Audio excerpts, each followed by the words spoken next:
Programme news watch میں ناظرین ایک بار پھر آپ کو خوش آمدید کہتے ہیں، اور آپ دیکھ رہے تھے کہ کس طرح سے شمالی وزیرستان سے تعلق رکھنے والے وہ متاثرین جو کہ معصوم شہری تھے لیکن وہ ان ڈرون حملوں کا نشانہ بنے ہیں، اور آج انہوں نے یہ آواز اٹھائی ہے، حکومت پر زور دے رہے ہیں، حکومت سے مطالبہ کر رہے ہیں کہ وہ ہر صورت ان ڈرون حملوں کے خلاف آواز اٹھائے۔ اس کے ساتھ ساتھ وہ عدالت میں بھی جانے کو تیار ہیں اور عدالت میں بھی کیسز دائر کر رہے ہیں۔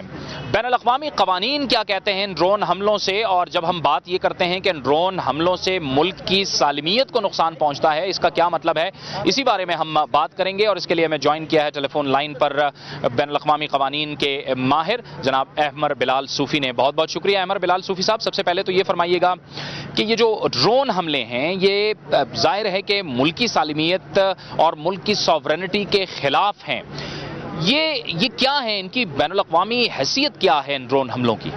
ڈرون حملوں کے متعلق بالکل خاموش ہے، بلکہ کوئی ان کی اجازت نہیں دیتا۔ بین الاقوامی سطح پر جو بھی ٹریٹیز ہیں یا انٹرنیشنل کنونشنز ہیں وہ اس بارے میں اجازت کسی ملک کو نہیں دیتے کہ وہ کسی دوسرے ملک میں ڈرون حملے کو کرے، اور نارملی جب آپ کسی طرح کی ٹرانس نیشنل ایکٹیویٹی کرتے ہیں یا کوئی ایسا دوسرے مداخلت کرنی ہوتی ہے تو بہت اسپیسیفک آتھرائزیشن چاہیے، بہت کلیئر اور کیٹیگوریکل نیچر کی پرمیشن چاہیے ہوتی ہے، اور یہ پرمیشن صرف انٹرنیشنل لا میں ٹریٹیز یا کنونشنز یا اسپیسیفک سیکیورٹی کاؤنسل کی ریزولوشن کے نیچے آتی ہے۔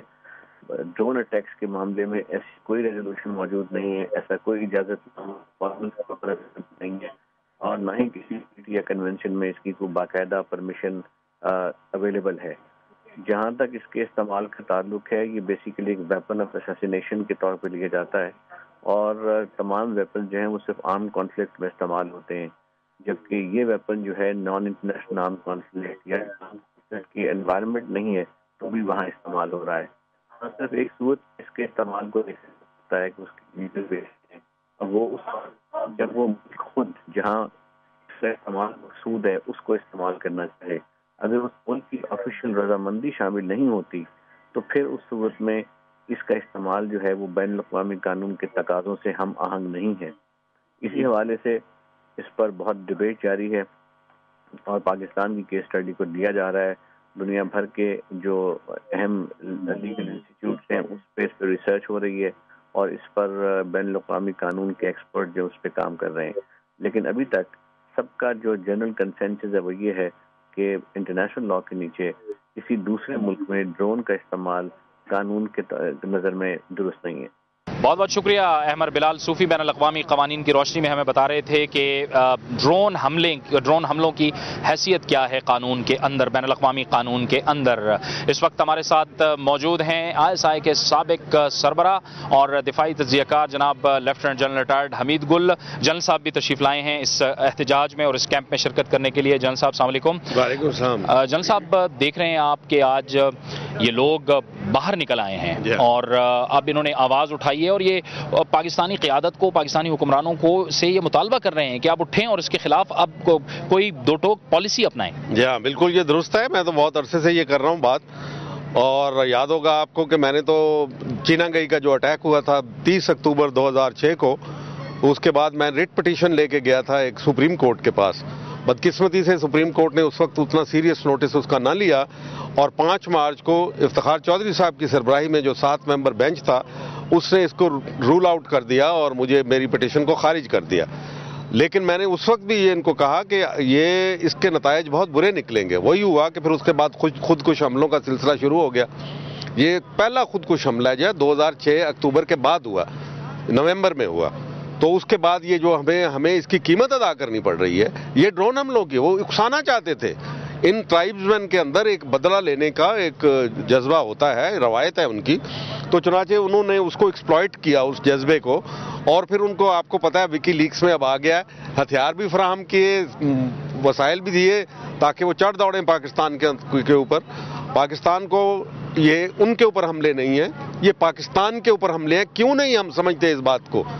آخر وہ ہمارے بھائی بہن ہیں، ہمارے بچے ہیں، تو پھر کیوں اس کا درد محسوس نہیں کیا جاتا کہ وہ اتنے لوگ مر چکے ہیں، 2240 ابھی تک مر چکے ہیں، وہاں پہ شہید ہو چکے ہیں، اور ان کے اپنے کلیم کے مطابق صرف 32 افراد جو ہیں القاعدہ سے ابھی تک تعلق رکھتے تھے، باقی جتنے ہیں وہ پاکستانی ہیں۔ کسی کے کان کے اوپر جوں نہیں رینگتی۔ پرائم منسٹر صاحب نے ایک جمہوریت کا وہ رنگ دینے کے لیے اور یہ ڈرون حملوں کو ختم کروانے کے لیے انہوں نے ایک قرارداد خود ٹیبل کی، اور پارلیمنٹ نے متفقہ طور پہ اس کو منظور کیا، لیکن ساتھ ہی پرائم منسٹر چلے گئے اکارڈنگ ٹو وکی لیکس، انہوں نے جا کے وہاں پہ ان کو کہا کہ آپ کرتے رہیں۔ زرداری صاحب نے بھی یہ کہا۔ یہ ہے کیا؟ یہ کون سی انڈرسٹینڈنگ ہے؟ صرف ہماری حکومت کی طرف سے ایک مذمت آتی ہے، لیکن ہم دیکھ رہے ہیں کہ اس وقت شمالی وزیرستان میں تو ڈرون حملوں کی انتہا ہو گئی، اب تو بہت زیادہ بڑھ گئے۔ جی، لیکن اس کے بڑے خطرناک نتائج مزید نکلیں گے اگر وہ ڈرون حملے کر آ کے اور اکسا رہے ہیں، پاکستان فوج کے اوپر دباؤ ہے، حکومت کے اوپر دباؤ ہے کہ نارتھ وزیرستان میں جائیں۔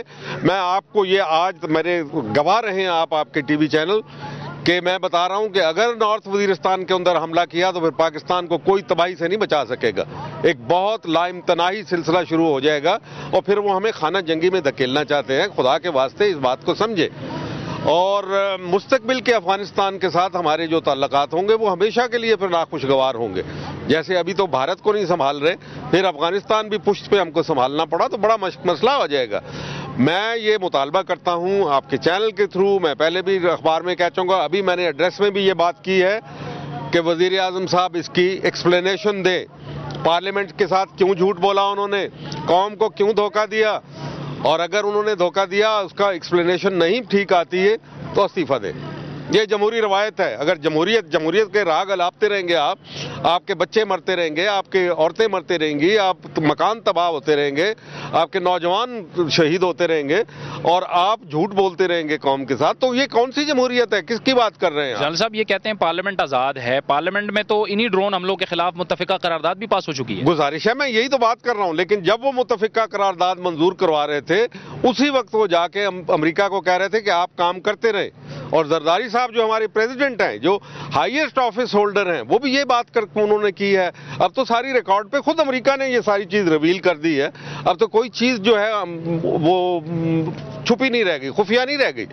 تو ابھی پارلیمنٹ کو اسرٹ کرنا، اگر جمہوریت آپ کو چاہیے، اور یقیناً ہماری بہت بڑی ضرورت ہے، تو پھر بہت ضروری ہے کہ پارلیمنٹ اپنے آپ کو اسرٹ کرے، پارلیمنٹ استعفیٰ مانگے پرائم منسٹر کا کہ آپ نے ہم کو دھوکہ دیا، سوورن پارلیمنٹ کو دھوکہ دیا، ہماری سوورنٹی کے اوپر اس وقت بہت۔ دوسری بات یہ ہے کہ اگر ہم نے ڈرون حملوں کو بند کرنا ہے تو آسان نسخہ یہ ہے کہ ان کے جو روٹس ہیں، سپلائی روٹس جو کراچی سے تورخم اور کراچی سے چمن کے ہیں، ان کے اوپر دھرنا دیں سول سوسائٹی کے لوگ، پولیٹیکل پارٹیز، پولیٹیکل لیڈر، ہر کوئی لیڈر جو خواہ ہے اقتدار میں آنے کا، وہ اپنی اوپینین دو ٹوک انداز میں بیان کرے اس کے اوپر کہ یہ ہماری یہ پوزیشن ہے اس کے اوپر، تاکہ قوم کو تو پتہ چلے کہ تم امریکہ کے ساتھ ہو یا پاکستان کے ساتھ ہو، معلوم ہو جانا چاہیے، بڑی واضح بات ہونی چاہیے۔ اور تیسری بات یہ ہے کہ ان سے لاکر بی کے جو کیس تھا جس پہ کمپنسیشن لی گئی تھی، کمپنسیشن لیں، ہمارے تو تمام دلدر دور ہو جائیں گے۔ اگر ہمارے یہ بچے شہید ہوئے ہیں، ان کی کمپنسیشن ہوگی تو یہ ملک امیر ہو جائے گا اگر ہمیں دیں گے وہ، کیونکہ یہ ناجائز ہے۔ پتہ نہیں بلال صوفی صاحب نے کیا بات کی ہے، لیکن یہ تمام ناجائز ہے، بین الاقوامی اس کی سینکشن نہیں ہے، یونائٹڈ نیشن کی سینکشن نہیں ہے۔ It is crime against humanity, it is crime against Pakistani nation, and it is crime against those people individual جن کے بچے مارے گئے۔ بہت بہت شکریہ جناب۔ جنرل حمید گل کا کہنا تھا کہ بالکل لاکر بی کی طرح مطالبہ کیا جائے، وہ لوگ جو شہید ہوئے ان کی کمپنسیشن کا مطالبہ کیا جائے، اور یہ پارلیمنٹ جو ہمارے پیچھے ہے اس وقت ہم اس کے سامنے کھڑے ہیں، اسے بھی اپنے آپ کو اسرٹ کرنا ہوگا اور اسے بھی اپنا رول ادا کرنا ہوگا، ورنہ پھر اس پارلیمنٹ کو اپنے آپ کو آزاد پارلیمنٹ کہنے کا کوئی حق نہیں ہے۔ 2 روز سے یہ کیمپ جاری ہے۔ حکومت کا اس کیمپ کے ساتھ، یعنی جو متاثرین شمالی وزیرستان سے یہاں پہنچے ہیں، ان کی سنجیدگی کا اس بات سے اندازہ لگایا جا سکتا ہے کہ اب تک جب تک ہم یہاں موجود ہیں اور یہ پروگرام کر رہے ہیں، ابھی تک دوسرا دن ہے حکومت کا کوئی بھی نمائندہ ان تک نہیں پہنچا۔ جاوید اقبال کو پروگرام نیوز واچ سے اجازت دیجیے، اللہ حافظ۔